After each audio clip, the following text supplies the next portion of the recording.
If you've been applying to dozens of roles lately and hearing nothing but silence, I want you to stop for a second. Take a breath. I know that silence feels heavy. It feels personal. You've spent hours tailoring your resume, checking every bullet point, and making sure your experience looks perfect. And yet the only thing you get back is a generic thanks. But no thanks, or worse, nothing at all. Look, I've been in this industry for 15 years. I've seen the cycles. But what's happening right now is different. If you feel like you're shouting into a canyon and nobody's listening, it's not because you aren't good enough. It's because the game has changed and nobody told you the new rules.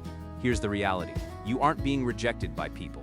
You're being erased by an algorithm you didn't even know you were playing against. Right now, about 75% of resumes are filtered out by AI or an applicant tracking system before a human recruiter even knows you exist. Let that number sit for a second. 3 out of every 4 people who are perfectly qualified never even get a look. Because of these digital gatekeepers, the average success rate for a job application has plummeted to somewhere between 0.1 and 2%. It's not a lack of talent, it's a machine-driven bottleneck. So if the gatekeepers have gone digital, we have to ask ourselves, what exactly are they looking for? And more importantly, what is the specific red flag they are programmed to find in your work history that's making them hit delete before you even have a chance? We were all raised on a specific kind of career logic. Stay at a company, show your loyalty, build your tenure. 5 years was the gold standard. It meant you were stable. It meant you were a culture fit. But here's the thing. While you're trying to prove your loyalty, the AI screening your resume in 2026 is flagging your stability as stagnation. In the recruiting world right now, there's a term popping up in AI models called cognitive entrenchment. It sounds academic, but it's actually a death sentence for a modern application. And when an AI sees a tenure longer than 24 months at a single company without a massive documented shift in your tech stack, it assumes you've stopped learning. It assumes you've become entrenched in one way of doing things. I've looked at the data from the St. Louis Fed and Forbes, and it's honestly startling. Staying in one place for more than 5 years can actually cost you over $200,000 in lifetime earnings compared to what we call strategic switchers. Why? Because 83% of employers are now using AI to filter for agility rather than longevity. They don't want someone who knows how one company did things for half a decade. They want someone who has seen how 3 different companies solved the same problem using 3 different versions of AI. Here's where it gets really interesting. The system is being tuned to find a specific frequency of movement. If you're at a job for 18 months, you've mastered the role.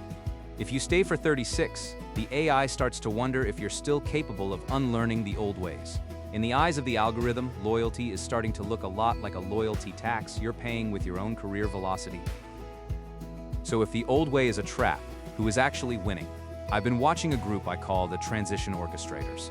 These are the people who aren't just looking for jobs, they're managing their own velocity. Take a look at the fractional AI product leads. I've seen people pivot from 10-year stable corporate roles into 18-month contract cycles, where they do one thing, they implement a specific AI integration, and then they leave.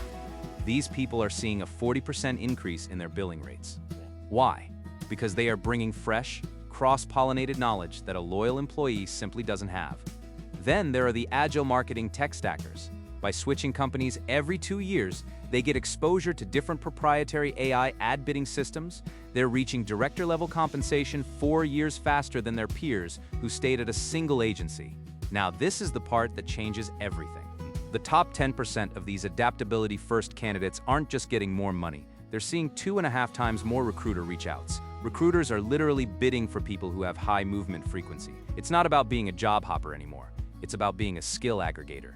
I know this feels counterintuitive, it feels risky, but in a world where the AI is the HR manager, the biggest risk isn't leaving too soon, it's staying until you become obsolete. You have to ask yourself, is your current role giving you new skills, or is it just giving you another year of the same experience? Because the AI knows the difference. You might be wondering, why is the 2-year mark so specific? It's not just corporate bias, it's a reflection of something called skill half-life. A few years ago, the skills you learned in college might have lasted a decade.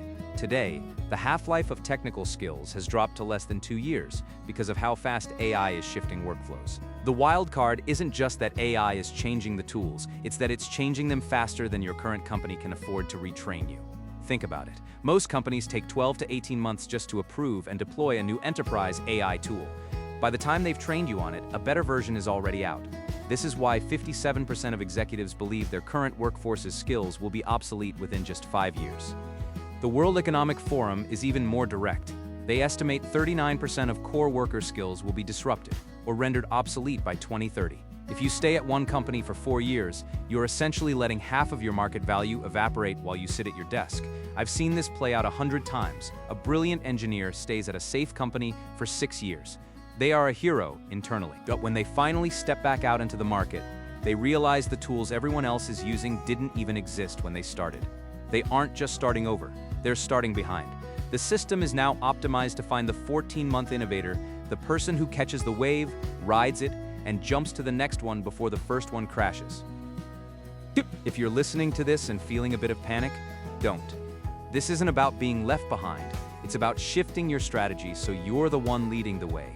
You aren't a legacy worker. You are a transition orchestrator in training.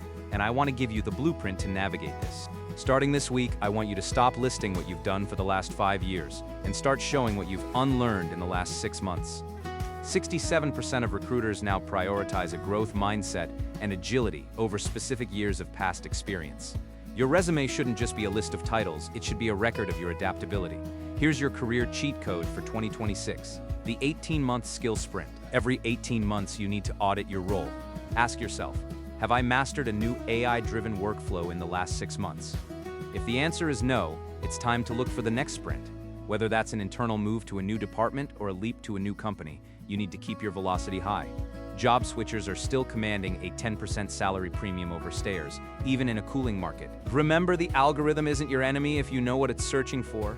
It's searching for growth. It's searching for the person who isn't afraid to leave the safety of a familiar desk to master the next generation of tools.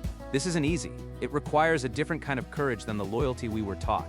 But the people who figure this out, they're the ones getting the callbacks, they're the ones getting the premiums. It's time to stop being loyal to a company and start being loyal to your own velocity. You've got this. I've seen it work, and I know it can work for you too.